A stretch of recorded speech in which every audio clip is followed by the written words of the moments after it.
Well, hello, Shumai. Hi, how are you all? I thought I'd just check in with you as I was very quiet last week. You didn't hear from me, and it's been my buying time. It's been very busy on me buying for next autumn, winter. So that's why I've been quiet, and I did label myself unavailable in the email before. Well, as you can see, I'm not at Mission Control at 28 High Street. I'm actually at home and I've lit the fire because I have just come back from the buying trip. So it's Tuesday afternoon. I arrived back lunchtime. I had a nice clean run back, whatever, windy, but no rain. So that was good. You probably don't want to know where I've been, but I will probably tell you. So many of you ask me about the buying and what it entails, what it involves. So I just thought, I'd just have this little chat about it with you. So last week I had 2 Zoom appointments, something new to me this season. I had to do the buying via Zoom. Not sure about that. The results of that will only tell at the end of next autumn, winter, I think. Then I've had 2 agents visit me to the shop. And that is also unusual these days. Back in the day when my grandmother was at the shop, reps used to visit quite often, but that doesn't happen so much.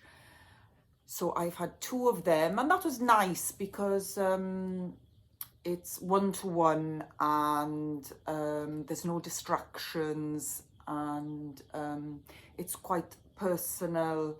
And as well, I get to know the rep a little bit better because when we buy in the shows, like when we go to Olympian places, there is no time for that social side.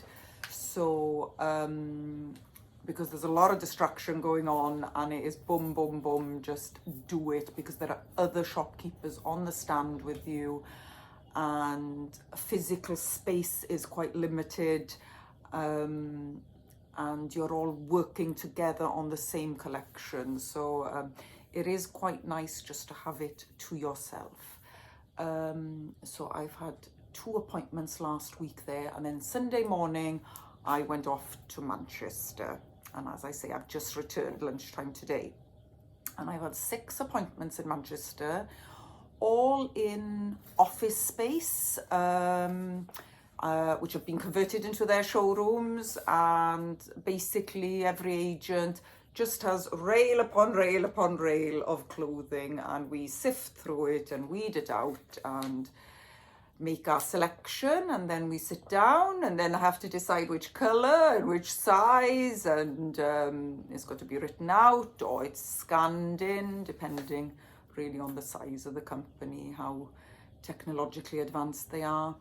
And yes, so it is a nice bit of the job, it's stimulating, it's quite exciting, you're seeing the next thing, so that's lovely. And I have to say, for next autumn winter, the collection seemed strong to me. The brands have pulled the stops out. More colour, which is good for autumn winter. Lots of texture. Corduroy is massive, where you can't get away from it. And lots of knitwear, cozy and toasty knitwear. As well, a lot more wool coming through. We've had this now for a few seasons. Wool is coming back now in a big way. Yes, so it was nice to see. So as I said, corduroy is big. Now then, the bottoms, trousers, bottom half is becoming wider. So virtually no skinny was showing anywhere. So, you don't have to go balloon or these O-shaped trousers, but culottes are in, but just going wider. And just this means, of course, that the tops can become shorter, and boxy seems to be the main trend. Now, how oversized, how boxy you wear it, that is up to you.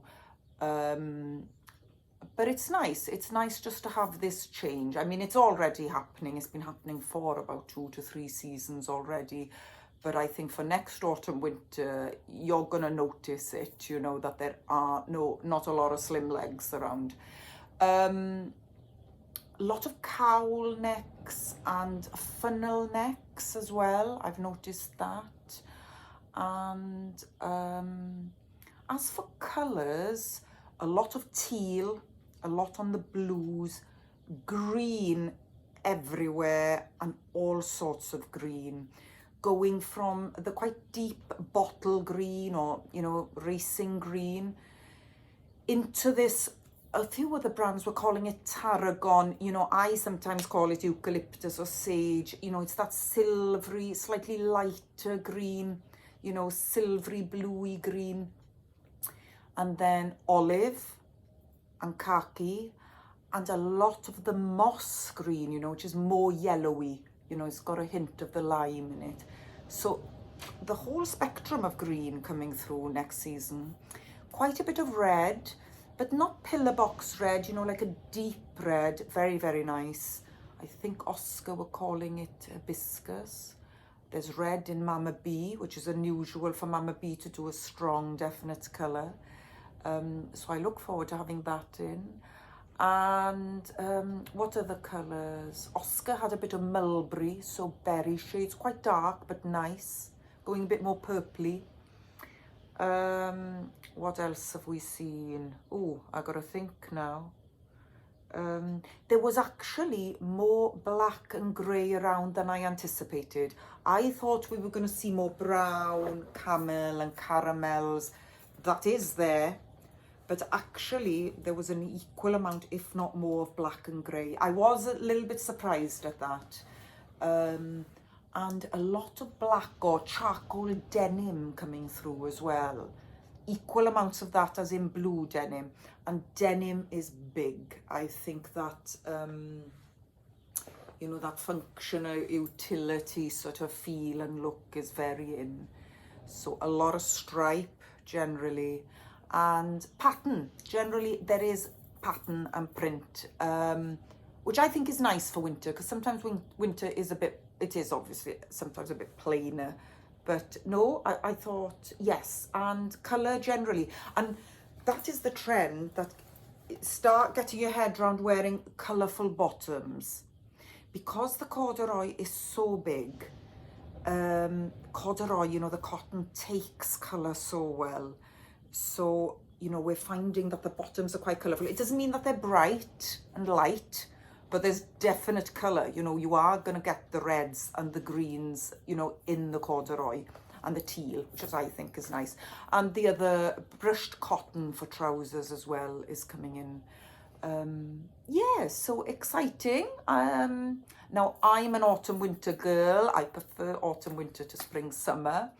So I find the buying of it a little bit easier and more enjoyable. But it was good to see the colour. So yes. So I'm back in the shop, back on duty. I am obviously quarantining now. So I am happy to post out, but this is entirely up to you, how you feel about that. And I would say, if I am posting out to you, for you to hang on to the clothes maybe an extra day before you try them, you know, receive the parcel, you know, give it a day's breather before you try on, being that I have been away. And yes, and with regards to click and collect, I am happy to do that. I obviously will not be hanging around with you in the doorway having a major chat, okay? I don't want to put you at any further risk. And again, I would say the same, you know, if you do the click and collect, have the parcel and leave the parcel for a good 2 days before you try on. As we're still shut, the timing doesn't matter. Obviously, when I reopen, although I imagine we are going to continue with the posting out and the click and the collect and the delivery, being open, I possibly need the stock on the shelf, you know, but being still in lockdown, I can afford for you to sit on the clothes for a few days, and for the next 7 to 10 days, I think I'd be encouraging that. So thank you. And yes, so with autumn winter now, I have to confirm all my orders and tweak here and there. I might have repeated myself, you know, once or twice in colour or style, and I have to be a bit careful. So I will go through, do the overview and budget again, make sure I'm on track. And then what happens then is I mentally have to just put a lid on that, box it up in here and forget about it, because we've got spring summer coming in, and I now have to put all my energies into that, finish the sale, but that will continue, that'll trickle on for a bit again, but spring summer. But just to tell you, the spring summer stock is very slow coming in, not just because of the pandemic, but because of the B word, the Brexit. It is having an effect on us. Customs are obviously not coping, and the carriers, UPS, DHL, they have far more paperwork to do to accommodate us. So I haven't had a lot in, but if we reopen on the 15th, I am hoping I might have half spring summer in. I don't think I've got a third in yet, which is very, very slow. But I'm hoping by March the 15th, and if I'm allowed to be back open, I will have at least half my spring summer, and then hopefully, you know, by the beginning of April, I'd have it all. Normally, we have everything in by the end of March, so we'll see how that goes. And of course, the newsletters will start with the new spring summer. I'm hoping next week. Okay? Diolch, thank you. Diolch.